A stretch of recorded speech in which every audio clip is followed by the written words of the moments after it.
each Tuesday from 9 a.m. to 10 a.m. right here on WOCA The Source. WOCA. All right, 20 minutes after 10 o'clock. Thank you for tuning in. You know, sometimes I look at my dog and she's sleeping on the floor, and I wonder if she ever thinks, gosh, I really need to be doing something. I can't be just sleeping on the floor all the time.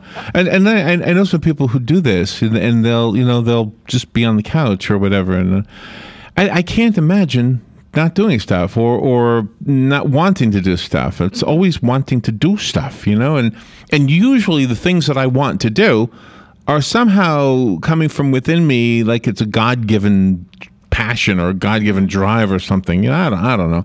And so it makes you wonder, am I actually doing stuff that God wants me to do, or is it just me? Am I just insatiable with trying to do stuff? My dog just wants to sit there and has a good time sleeping and waking up when I come home and loves those cookies. But then again, maybe it's the same thing. Maybe that's what God wanted her to do. Be my little companion and when I come home. This is an interesting question, actually, even though maybe I presented it in a silly way. Emily Belle Freeman is on the phone. She's written a book called The Peter Potential, referring to the disciple Peter and some of the things that the Bible talks about with his self-image of himself as a fisherman, and obviously Jesus saw him as more than that. She's on the phone to talk about the book and other things. She's an inspirational speaker. She's a co-writer of a blog that is a stopping place for hearts seeking all that is good. I love that. The Peter Potential. Discover the life you were meant to live. I keep wanting to say the Peter Principle. Wasn't there a book called that years ago? I think so, yes. This is the Peter Potential. Good morning, Emily. Good morning, Larry. Where are you? Where are you calling from? California. Well, thank you for getting up early to be with us. Oh, thanks. Thank you. Do you know, is this a Christian book? Yep. This is a book meant for Christians of all faiths. Okay. Do you know, when I think about the disciples, I often say, was Peter the one who denied Christ? Yes. Yeah. See, that could be me. I couldn't have been Judas. I couldn't have been the guy who turned him in, but I could be the guy who's, no, I don't know that guy. When they, for fear of my own life, I might have chickened out and been less than perfect in that moment. So, and I think that's what we love about Peter is you find yourself in Peter in so many different ways. We've each experienced those same kind of experiences in our own life, and that's what makes him so intriguing, I think, to all of us. Do we know from the Bible or maybe other writings what became of Peter?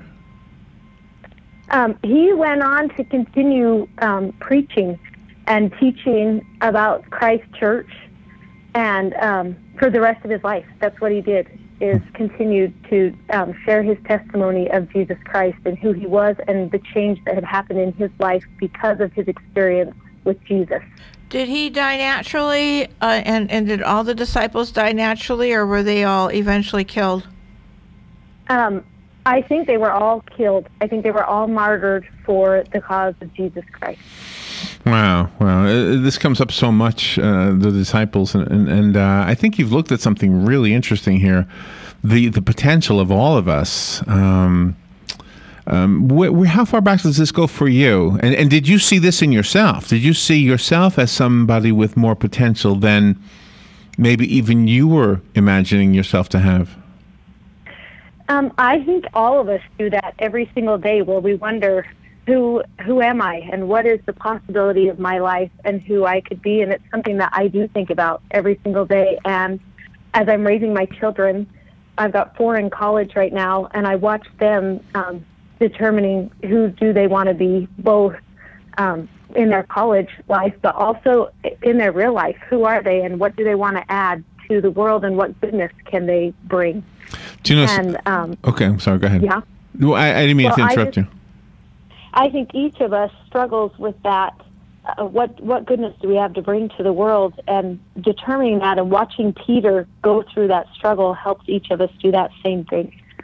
It is interesting when you one of my favorite book genres is biographies, and I've often said that I discern that there's 2 types of biographies: those that give credit to God, and those that make it seemed like this is a self-made person, and I always feel like, well, that type, the second type, is leaving out an important element. It's like the movie The Secret. The Secret says you can do anything you want just by believing. So, well, you got to have some help, you know. And God's got to be there somewhere. Yep. He does. And the intriguing thing about Peter is he started as such a humble profession, and Jesus just gave him invitations, one invitation after another. And it was because Peter chose to accept those invitations and act on them that his whole life changed. And it makes me think, to me, what if I were to accept those same 7 invitations? What would happen in my life if I were to apply those into my own life? What could Jesus make of me? What are they? Can we talk about them, or do we not have enough time? Can you tell us some of them anyway? The invitation? Yep, I can. Yep, the invitations are launch out into the deep, which Jesus can't perform miracles in surface waters. All of us are gonna have to go to a deeper place to find out who we are and what it is we have to do. Leave behind your net, step into the water, give him all that you have, leave neutral ground, come running, and entertain thoughts of greatness. Wow, that is most incredible. Now, sometimes I wonder, like a person like a Tony Robbins. I'll use him as an example. He's not polarizing because he's not a religious figure, so I'll just use him. And I'm not saying religious figures are naturally polarizing, but it seems like for some people they are. But Tony Robbins, it seems like his whole mission in life, and I believe that God gave him that mission, was to tell people that they have a mission. It's like, my mission is to make sure you understand you have a mission. Right. Yeah. Is that similar to what we're talking about here? Yep. I think the same would be true of Peter. I think Peter's story tells all of us, if we turn our life over into the hands of Jesus, he can make something better than we could ever do on our own. But people do have to help themselves, though. They are born with these passions and tools that God gives them. They just can't sit back and say, okay, God, this is what I want. Do it for me. Right. Yep. You've got to step into the water. You have to have enough courage to go forward. Tell me how the book teaches something different, or in a different way. I don't see the book here, so I haven't seen the book, but my notes say that this is a well-illustrated book. Is that right? It's beautiful. It's a beautiful book, and the interesting part about the book is it goes through and it tells you the story of Peter, but then it stops and it asks questions. How did Peter answer? How would you answer? When it talks about leaving behind the nets, it asks you, what's holding you back?